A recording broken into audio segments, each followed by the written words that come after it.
Avec Jean-Pierre Foucault ce matin à Paris, à l'hôtel Georges V. Les caméras d'LCM étaient là. On écoute Jacques Cachecar. Il s'exprime pour la première fois à la télévision. Des propos recueillis par Florent Bonnard. For me, it's a dream come true to have a chance to be in Marseille and to participate in l'OM. It's one of the world's best brands.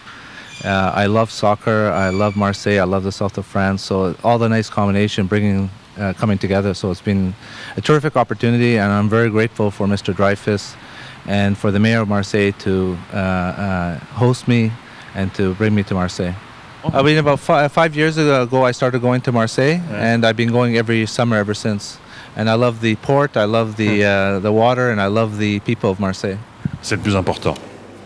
Jacques Cachecar qui était hier soir à Marseille pour rencontrer le président de l'OM, Pape Diouf. Les deux hommes se sont entretenus dans un avion privé à l'aéroport Marignane jusque tard dans la nuit. Au cœur des discussions, l'avenir du club, changement d'actionnariat, mais pas de direction. Le point sur cette rencontre avec Sylvain Poncet. Un scénario de film d'espionnage pour une rencontre cruciale. Il est 19h30 quand le gros jet privé de Jacques Cachecar atterrit à Marignane. L'industriel canadien de 43 ans doit s'entretenir avec Pape Diouf. Initialement prévue dans un hôtel jouxtant l'aéroport, la rencontre entre les deux hommes se fera finalement dans l'avion. 90 minutes, c'est le temps d'un match de foot, mais également la durée de l'entretien entre Cachecar et Diouf. Officiellement, le Canadien ne vient pas à l'OM pour tout changer. Pape Diouf est même confirmé dans ses fonctions.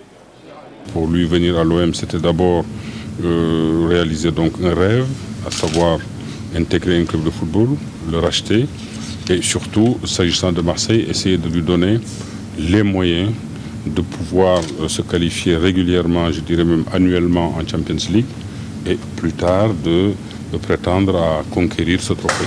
Il a son équipe évidemment, mais qu'il entendait travailler avec l'équipe qui est en place de manière étroite, de manière transparente aussi. Pour ce qui me concerne, il m'a très clairement demandé de rester et qu'il souhaitait que je continue la tâche qui est la mienne. Bon, nous avons promis de nous revoir très rapidement pour approfondir toutes les questions. Et lui-même, il ne tardera pas à venir à Marseille, rencontrer un peu les gens, ne serait-ce que par courtoisie. Changement d'actionnariat, mais pas de changement de direction. C'est donc la nouvelle donne de l'Olympique de Marseille, au moins jusqu'au prochain comité d'entreprise du club phocéen. Si Jacques Cachecar a donné toutes les garanties bancaires à Robert Louis Dreyfus, il n'a pas encore foulé les terres marseillaises.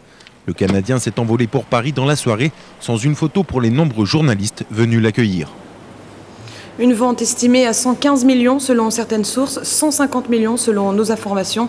Elle a en tout cas suscité de nombreuses réactions à Marseille. Supporters, journalistes, sportifs, chacun avait son mot à dire sur cette vente. Ambiance à l'OM Café avec Karima Benamrouche. S'ils arrivent à garder Cissé, Ribéry va s'en aller, quoi qu'il arrive, ils ne pourront pas le garder, c'est impossible. Pas forcément. Tu ne pourras pas le garder. Fini deuxième. Quand tu vois tous les clubs qui sont dessus, on ne sait pas. Quelques heures après l'annonce du rachat de l'OM par Jacques Cachecar, les pronostics vont bon train à l'OM Café. L'arrivée de l'homme d'affaires canadien à la tête du club est attendue avec impatience par les supporters, malgré quelques réserves. Dreyfus, ça fait 10 ans qu'il est à Marseille et que ça n'a jamais rien fait. Donc il y a un moment, il faut qu'il sache partir aussi, quoi. Après, il faut voir qui va reprendre, s'il y aura les finances derrière, si au niveau des transferts, faut des noms, c'est tout. Marseille, c'est une ville où s'il n'y a pas de noms, ça ne sert à rien.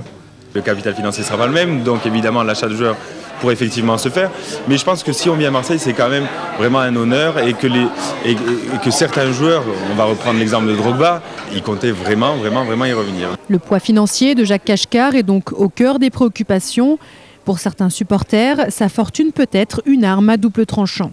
Si ça se passe comme à Paris ou comme à Manchester, où en fait il y a les actionnaires principaux qui rachètent mais qui en fait on voit jamais et que finalement en place, par exemple à Manchester, c'est toujours Ferguson qui reste, les joueurs restent et il y a une stabilité par rapport à ça, finalement pour nous ça change rien, quoi.